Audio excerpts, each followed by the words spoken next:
can always tell when a streak's going to come to an end. You win a couple of games, you probably shouldn't. There are teams out there that could use that quality of playoff goaltending. All right, Ray, you ready to do this? Yep, let's go.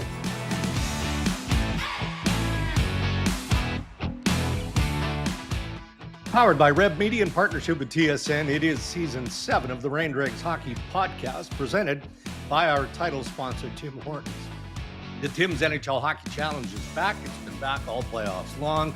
It is the Stanley Cup Playoffs edition, only in the Tim Hortons app. You play for free with a chance to win daily prizes for picking players who you think will score. Plus, there's an impressive grand prize of $5,000. And Canadians, if you're lucky enough to keep your streak alive, a 7-day streak, you'll win free coffee or tea for a week. All right, here we are. We're ready for Game 1 of the Stanley Cup Final, Ray. Carolina Hurricanes hosting the Vegas Golden Knights. There's a lot going on, and we'll get to, our previewing and kind of breaking down the strengths, maybe the weaknesses of the Hurricanes and the Vegas Golden Knights in headlines coming up here shortly. How'd you get there? A couple of planes, everything's good. We're not complaining, but it's a bit of a trek from Vancouver. Yeah. I took a little bit of a different route. So I took like a 25-minute flight to Seattle and then a 5-hour flight to Carolina. It worked out perfect. However, as you know, there is some folly when I travel. There always is. I don't freaking get it. Yeah. I don't get it, but it is. Yeah. So I get off the plane. I've decided to do this route, but there's like a really tight, like a 48-minute connection. And I'm like, I know I can do it. So, and I'm sure my bag will get there, sort of. But anyway, so I get off the plane and I see that I'm in Seattle. I got to get to the end gates. So I'm going to I see the sign. I take a quick right and I'm now like walking really fast. Not running, but I'm walking fast. It's about a, 5 or 7 minute walk. Then you go down the stairs, you get on the tram, and the tram takes you right over to the end gates. As I get there, I get up and I go, oh, if I would have turned the other way, I could have walked like, a minute and a half and I would have been at my gate. But I went the entire long way around the airport. I get there, I'm in pretty close to a full sweat. And I'm like, what a donkey. Like, I can't even all I had to do was take 5 seconds and read the sign. Yeah. And I would have been fine. But, I knew where I was going. So anyways, all good. Yeah. Had dinner last night and pretty well prepped up and ready to go. Yep, going over to the rink right now to see the coaches. That travel folly is self-induced. I mean, you brought that on yourself. Came back from Kelowna from the Memorial Cup on Thursday.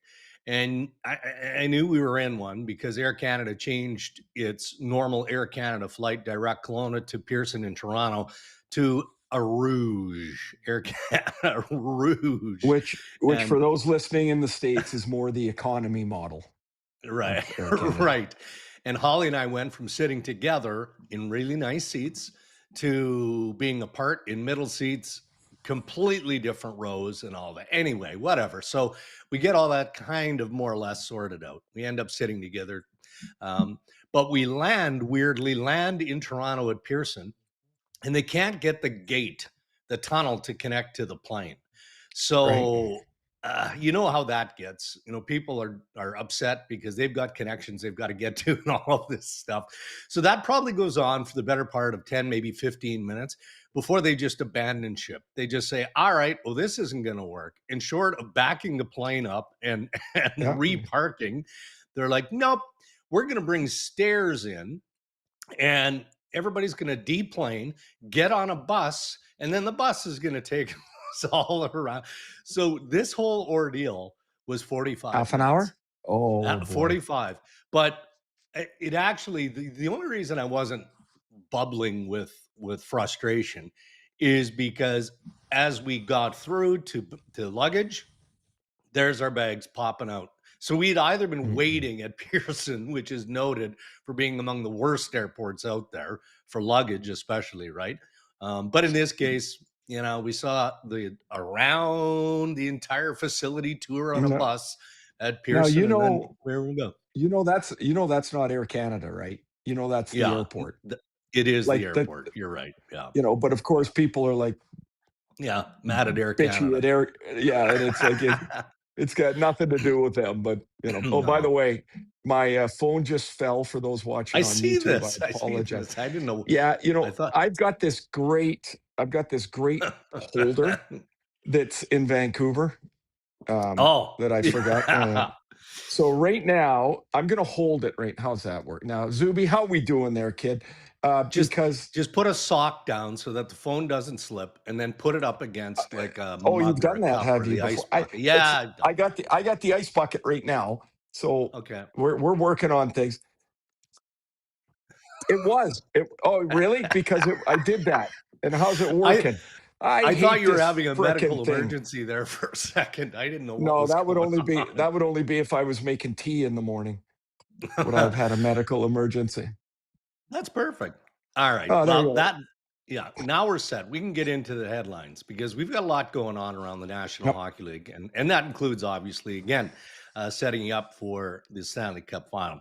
Headlines brought to you by the Canadian Brew House. Real fans know the move. You arrive early. Happy hour at the Canadian Brew House, Monday to Saturday, 2 to 6 p.m. Skip the couch, hit the Canadian Brew House. Ice cold drinks, massive screens, and, of course, the best fans in town. All right, a lot to unpack with the Hurricanes and the Vegas Golden Knights, but I think in the spirit and recognition of the Canadian Brewhouse headlines, let's go with headline news. And it starts in Vancouver with the Vancouver Canucks Mm. late last night as we record here Tuesday morning, naming Manny Malhotra as their head coach. Now, by all accounts, Ray, he seems ready to be an NHL head coach. Ryan Johnson, ready to be an NHL general manager. Is the market, though, ready in terms of the time and the patience required, not just from those individuals, but the ongoing process of a rebuild? I think the Canucks ownership and down have done a nice job of establishing that narrative and the reality of what it's going to take. But are these men and is that market, are they ready for what is coming ahead here in Vancouver?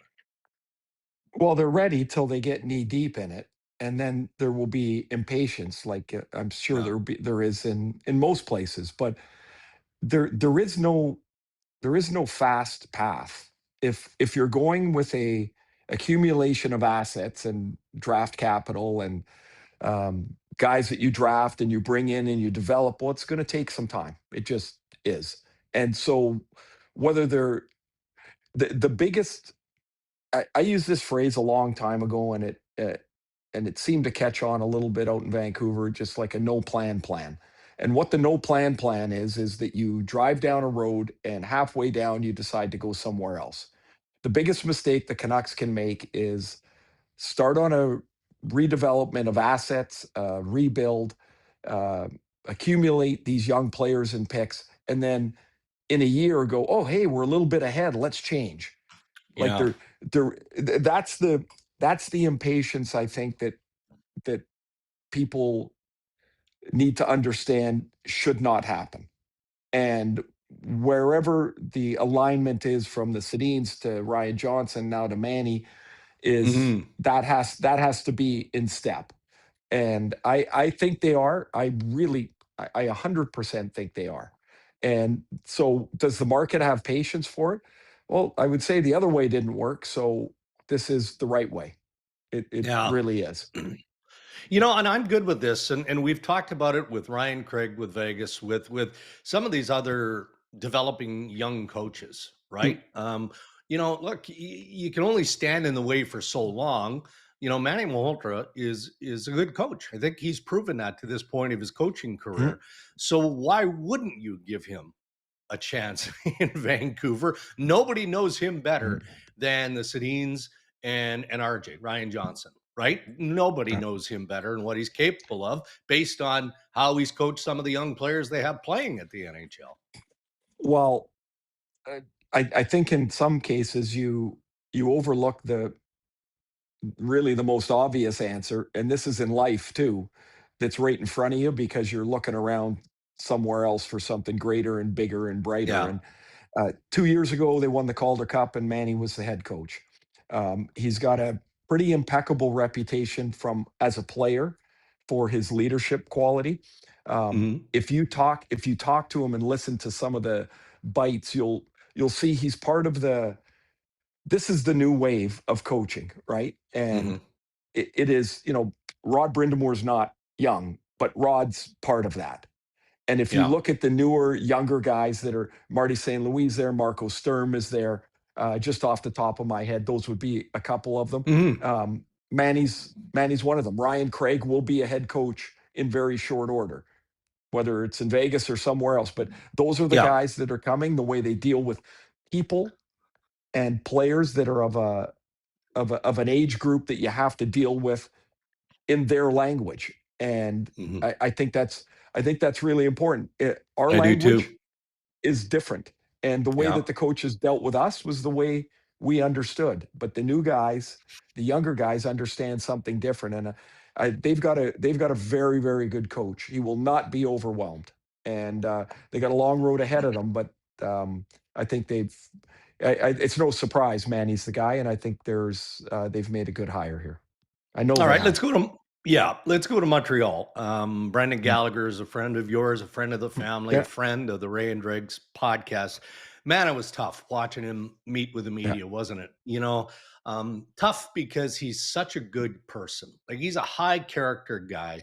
Mm, And there were lots of examples. And this is just me being a fan of the individual player. And I'm not second guessing coaching of Marty St. Louis. Tough job, right? And the Montreal Canadiens had a wonderful year in getting to the Eastern Conference final. They lost to a better team in Carolina. But I'm watching certain situations unfold throughout the playoffs, and I'm like, I think Gallagher would be a good fit here for a number of different reasons. And maybe that's just my bias a little bit, right? Because of the character of the man. But he made it clear very emotionally when he met with the media that he's done in Montreal. And I I don't think he's a tough sell, Ray, to you, to a team like a rebuild team like Vancouver, as an example, mm. right? Who needs a character individual, an experienced veteran player who still has some game left, and he's affordable. You can't worry about the cap hit at what 6.5 because the cash, the actual cash dollars, is less. But for that 1 year, you're getting bang for your buck in all accounts, aren't you? Well, yes. And I I think Galley can offer something to a rebuilding team, or I do. However, what's the asset attached to it? Doesn't that become Yeah. the whole bargain here? Like Montreal's Yeah. trying to get out from under a cap hit, Yeah. so they're gonna have to, I would assume, attach an asset of some value to it. And if there's a couple of teams interested, can they bargain backwards on it? Mm. To the point that they don't have to give up as good an asset as they might otherwise. It makes so much sense. He's from Vancouver, and Yeah. that shouldn't matter a lot. But he's got a limited no trade, so he's going to probably try to direct this as much as he can and end up in a place where that's better for him. I ran into him in um, Game 7 in Buffalo. Uh, in between periods, Yeah. the guys that weren't playing were they play that little soccer game that they warm up with. So between periods, the guys that weren't playing were playing soccer, and I ran into him and we talked for a few minutes, and he still had the fire to play Yeah. to continue. It is amazing. A sixth round draft pick could play his entire career in one city and play it with the ability that he did at the size that he is, and never have to move. And so Hmm. they're expecting another baby this summer. It will be a summer of change for them, and he'll end up on his feet for his last year for sure, Yeah, and he should. 14 years in Montreal, an incredible Mm, run there. Yeah. Last week, Ray, we lost one of the game's most fierce and decorated competitors, Claude Lemieux. mm, Now, Claude's family, as we know, has donated his brain to Boston University's CTE Center to research the long-term effects of repetitive brain mm, injuries. mhm. Describe Claude Lemieux and what it was like to play against this guy. Brutal. He was awful to play against. Terrible. He was as wide as he is tall, like a Yeah. just a mountain of a guy. and so strong, like almost freakishly strong. And from his very first foray into the public eye, which was the 86 Stanley Cup, he had this ability to drive everybody crazy because it was win or nothing always Mm, with him. And whether he was flopping around or trying to draw a high stick or eliminating us in game 7 in overtime, he had the big moment and he loved it. Like he loved the big moment, and he found, well, he won the Conn Smythe in New yeah. Jersey. Like he had the big moment mentality, but he was a tough competitor, and he was good. Like he's got to be. Um, I would say of the 10 guys I could think of, maybe that I did not enjoy playing against, he would be one of them. He just he was strong and mean and bullish, Yeah. and all of those things are one thing, but he was so good as Hmm. well. And that made all that other stuff even more infuriating. And Mm, when the news came, like mostly everybody that saw it, I was just shocked, stunned. Had You have no idea, right? Like he has a hmm. successful career and family and grandkids and kids and all that Yeah. stuff, and just a Yeah. sad thing. I just condolences to the entire family. It just a brutal thing to hear about, and I really don't know what else to say. Yeah, well, it's a tough segue to the Stanley Cup final. However, I will put it this way. We know that Claude Lemieux's fingerprints will be all over this championship, Mm, one way or another, right? A top level player agent, fiercely loyal to his clients, talking to general managers who dealt with Claude basically right up until his passing. He just works so hard, tirelessly, in fact, in representing his clients, but not in a negative way. Knowing the game as well as he did, he was easy to talk to from a management perspective because he had that depth of knowledge, right? And there was an appreciation that cut both ways. So, as we know, Lemieux represents Freddie Anderson for the Carolina Hurricanes, Rasmus Anderson from the Vegas Golden Knights. So let's start with Freddie. I mean, talk about carrying a load into game 5 on Friday against the Montreal Canadiens. The news so fresh mm. of Lemieux's passing, and Freddie was incredible. He was incredible. And he has been rock solid through this playoff. So why wouldn't he be more of that in this Stanley Cup final for Carolina? I don't know. I don't know why he wouldn't be, like, why. Like, I guess the only thing I can compare it to is when my dad passed. My dad and I were extremely close, and I felt that I had that year was the year of the lockout. And we started in January of '95, and I felt like I had, I don't know, an extra strength or power or focus or something, and I had a really great year. And then at the end Mm, of the year, I just went poof, and I was flat, like I was yeah. done. And all I can think of is like a focus or a purpose that dad's passing gave me. And I would think for these guys that were so close to Claude, that they would feel some of that. It's not the Hmm. same as your parent, but these guys worked together for, Freddie for, I think, close to 15 years. Yeah. And I'm not sure how long Rasmus was a client, but you know, significant period of time. And so Yeah. I know they'll have, you know, undeniably a heavy heart, but there's something about a focus that can happen, a honoring of the passing of your friend. Yeah, no, I agree with that. Um, Beyond that, which is the obvious, the goaltending matchup, and Mhm, we'll talk about Vegas and Carter Hart and all that in just a moment. But when you look at Carolina, different layers to this team, right? And mhm. and disappointment is part of that. Just recent history feels like they're past that now. But let's see it in a 7-game series against a very good Vegas team. But give credit where credit is due. Some sneaky ads to this Carolina team, right? Like Keandre Miller, very, very nice ad. And then Nikolai Ehlers, I mean, plays the game the right way, but he's brought that element of speed that works pretty nicely with how Rod Brindamore demands you play the game. Let's start with Miller, who's had a great playoff. He's really going to get stressed here by Vegas's forecheck. The one thing I will say, Carolina's not had a challenge like this throughout the playoffs. Mm-hmm.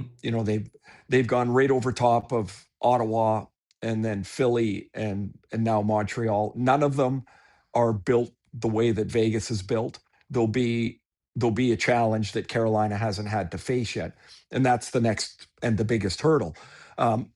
But the Miller thing, it always felt like there was another gear to him in New Mm-hmm. York that he couldn't quite find or get to, or so he comes to Carolina. The way he gets here, though, is they made that big trade for Rantanen, and Yeah. that didn't work. And when they moved Rantanen on to Dallas, they got a first in the trade, and that Mm-hmm. first from Dallas got traded to the Rangers for Miller. So all in all, it's like all these moving pieces. They get a big mobile defenseman that led their team in minutes this year. He's leading their team in minutes during the playoffs. Um, Ehlers is a different type of free agent than they usually sign. More of a offensive guy, a slasher, a streak player, like dive into a hole, score off the rush as he Yeah. did to end the one overtime game. That's not something that they've had. So they've built this team over time, and it's baked in the way that Brindamore year after year, the players pretty similar year after year, Mm-hmm. the style year after year. I can't think they've had a better team than this. No. Like No. this is their best team, and maybe that's it. I mean, in the past as well, we'll get to Anderson again, but you know, they've been in the play. We've been doing playoff games here for 5 years since ESPN Yeah. got the contract in the states. Who's in goal? Anderson, Kochetkov, Ranta. All Yeah. three of them in the same series. Like it's been wild in goal, and this time the breaks in play for them have given Anderson a chance to play 13 straight games. And Yeah. he's never been the most durable guy, but this break for him has been gold. And Yeah. he's rewarded them with fantastic play. Well, and speaking of fantastic, how about the line of Stankoven, Hall, and Jackson Blake? I mean, all three have contributed in big ways, but Taylor Hall, this is arguably, is it? Maybe it's not even an argument. Best hockey he's played, like Well, it's through a the best. stretch. Well, I guess, the MVP year would be the only other year you could look at, but like of this Yeah, length. yeah, But he's now yeah. like, he's kind of a mentor as well. And mentors are nice if they can play even better. Otherwise, you've got kind of a coach. But so he's with the two young guys, Blake and Stankoven, and they just fit. Like they play give and go. They're not they don't put themselves in too many bad spots where size could be an issue. Although I think one of the overriding things to look at in this series is Carolina's top forwards, Ehlers, Stankoven, Blake, Aho, Jarvis. That's five of them. They're not big. Vegas's defense is monstrous. Yeah, And so I think one of the real keys of this series will be, can those five guys get inside the dots on Vegas? right. And if they can't, Vegas is going to win. And if they Mm, can, it's a different story. But that's going to be like a running tally to keep. How many right. times do they get chances in the slot against Carter Hart? Because when they skate and they open the game up into a pace game, nobody Hmm. does it better than Carolina. So it's going to be a test of wills for sure. Can Vegas tug the game their way, or can Carolina tug it theirs? Yeah. So when we go to Vegas, I guess we start with the obvious there too, right? And what a tremendous read of the room to know that John Tortorella would be the right fit, and the players at that point, 10 games remaining in the regular season, needed to change and would respond to Torts. I mean, it's been an incredible recipe for success. Well, there's only been one coach that's done it in the last, I don't know, 40 years like this, and that's Larry Robinson that Lou Lamoriello fired and brought Yeah. Larry in to coach. 8 games left, and they won the Stanley Cup in 2000. Yeah. And I guess one of the reasons is it just doesn't happen very often this late. But the Torts will tell you he didn't know Kelly McCrimmon before this, other than a hey, No. how you doing or whatever. But Yeah. um, so I would assume Kelly was talking to enough people that worked with and coached with John to have a fairly decent sense of this was kind of the path they needed to take. I like this term. He said we're guidance counselors here. They've got a they've got a veteran team. He goes, if you're trying to coach them the same way as a young team, then you're just getting in the way. Yeah. And so they've tried to get them to be a little more aggressive, up on their toes. They all felt, the players as well, that they'd kind of lost a little bit of their edge. Hmm. And maybe that's that they hadn't had the success that they thought, and you start doubting yourself. And when they made the change, it was a little bit different air, and they've been better every series. Utah to Yeah. Anaheim, on the way through, and then they demolished Colorado, right? They just shut Colorado down, and so this will be. I think this is a low scoring, tight, physical series, Mm. and it's hard to believe that either team could be playing much better. Right. So have you established an edge? I mean, are you leaning Well, one I way I think or there's another? we had to pick somebody. I picked Carolina Yeah. for the extra home game. Hmm. So I picked them in 7. But um, one thing, two, I gave you the size thing. That's one thing that I'll be looking at. Yeah. The other Yeah. is if there is an edge in special teams, possibly it'll be Vegas's power play. Okay. I Yeah. I, I think they have enough on their power play to enough shooters, enough passers. I think they could be a difference maker. And I'm not talking that they're going to get 8 power play goals, but Yep. somewhere along the line they might be able to get a really good boost from a power play, and that could be a factor in Vegas's fashion. Yeah. I mean, only because Kelly McCrimmon has asked these questions about Marner, the Toronto market has just dragged right back into it again. And Right. pre-series, Oh, they're always in it. They always feel like they're in it, Dregs. You guys feel like you're you're not wrong. You're not wrong. Well, there's so many shows, radio and otherwise, that come out of the GTA, obviously. But I thought his answer on Marner and why it works in Vegas and obviously didn't work to the level that Leaf fans expected or wanted in Toronto was honest and accurate.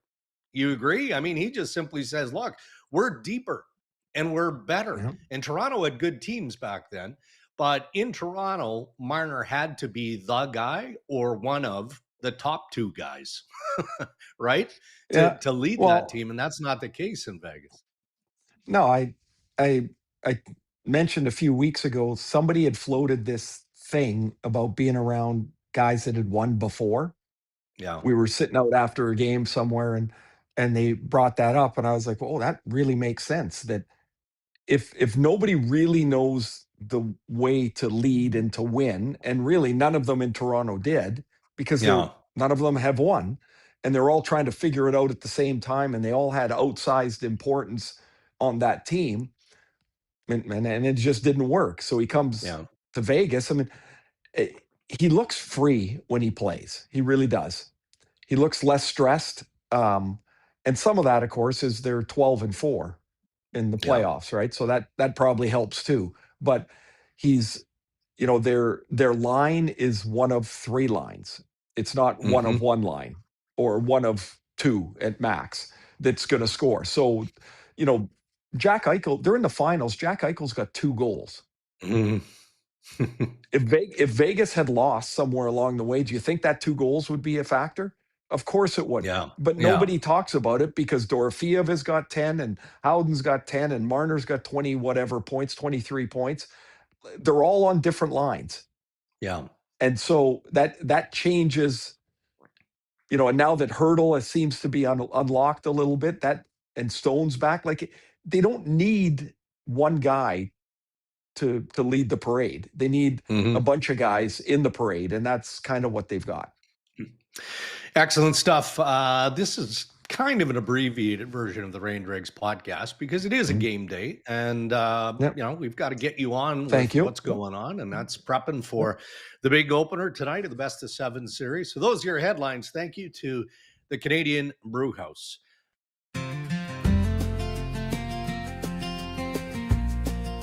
It feels like Tim Hortons has always been part of my routine, certainly as a dad. As a coach or taking my kids to the early morning hockeys, had to go through the drive-through and get my cup of coffee and get the Timbits for the kids. Can I get a medium coffee with milk, please? Then even driving into studio now at TSN, if I don't go through the drive-through, get my medium coffee with milk, I feel like my routine has been interrupted. Here's your coffee. Thank you. Have a great day, guys. You too.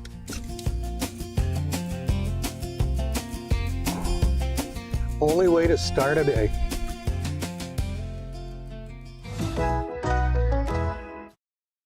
We're going to slide over to the Tim's Hockey Challenge, bringing Chris Sabunia, who joins us a couple of times per week here on the Ray and Dregs podcast, to bring us the numbers, update us with the good news. And I'm in a playoff heater mode right now, Zuby. I think three games is a heater. That's you are Dregs, and that's frightening for me as the de facto leader. Just barely now. My lead is slimmed down to 1, but we can't bury the lead here, fellas. The headline is... No. We'll do an abbreviated Bill Needles mailbag version of the Tim's Hockey Challenge here. Schauger no longer is Ofer. He's on the board. He's got 1. What a...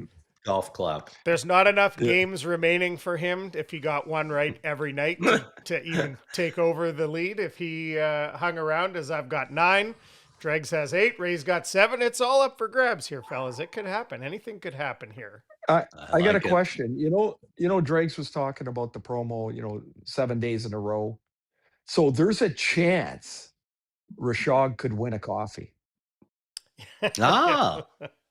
He can keep the streak. Yeah. What are the odds on the predictive market? What are the odds on that? Less than 1%. 1%. You're going to have to divvy up that 1% way tighter, big boy. That is. I'm going to have to dig deep into the sports books to see who's carrying that one, but it's probably out there somewhere. Have you made your picks? Yeah, shocking. Yeah, I did. I got mine in. I'm sharp today. I'm ready to go. Who'd you go with? I'm not telling you. There's a very limited. I haven't done mine yet, so you don't want to give me any ideas. No ideas. Nope. Zuby will be going off the board. I did select, I will say, a player with 0 goals. Forward or I think it's time. Beat it. Have you already? I have mine in. I have a player with 0 goals. I feel the momentum. Well, he's got no momentum, but I feel that he might score tonight. I really do. Well, I don't really, but I picked him anyway. I was so sour in Game 5 the other night, fellas.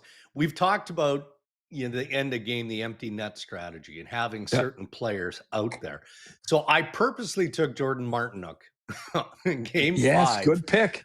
Good pick. Yeah, but and I can't remember who was out there with him, but there was a play on the empty net, and the pass missed his stick by like 1.5 feet or something. It was like a tap in right on the post. I'd have went 2 for 3. Didn't work. Zuby would have been in the fetal position, but it didn't happen. Yeah, it's gotten way too tight. I liked my lead of 3, but that's all gone now. All right, fellas. Okay, Zub, we'll be checking in later this week. All right, there is Chris Sabunia, the Tim's Hockey Challenge. Okay, bud, we'll let you get going. I'm looking forward to it. I know there's some who don't think that this series has the mass appeal to the fans. I don't see it that way. I think it's going to be terrific hockey, and there's so many differing storylines here. I think it's going to be a hell of a series. I think it's going to be, like I said, physical and fast, and it'll get contentious. Sure. There is no building in the league where the home team marries the crowd's energy in the first 10 minutes more than Carolina. Like that is, they call it the surge here, and that's That's what I suspect the first 10 minutes will be like. I would not be surprised if Vegas ices the puck 23 times in the first 10 minutes just to try and kill the mood. But it is going to be it will be a great. I'd be shocked if it's not a great series. Put it that way. Excellent. Well, we look forward to your call. So all the best. Good luck. Thanks a lot, Dregs. Enjoy your morning tea, and thanks for listening, everybody. We'll talk to you after game 1, probably before game 2. All right. And thank you to our sponsors who continue to support us here on the Ray and Dregs Hockey Podcast. Our title sponsor, Tim Hortons, thank you. And thank you to the Canadian Brew House. Until next time, enjoy the Stanley Cup Final. Stay safe, everybody.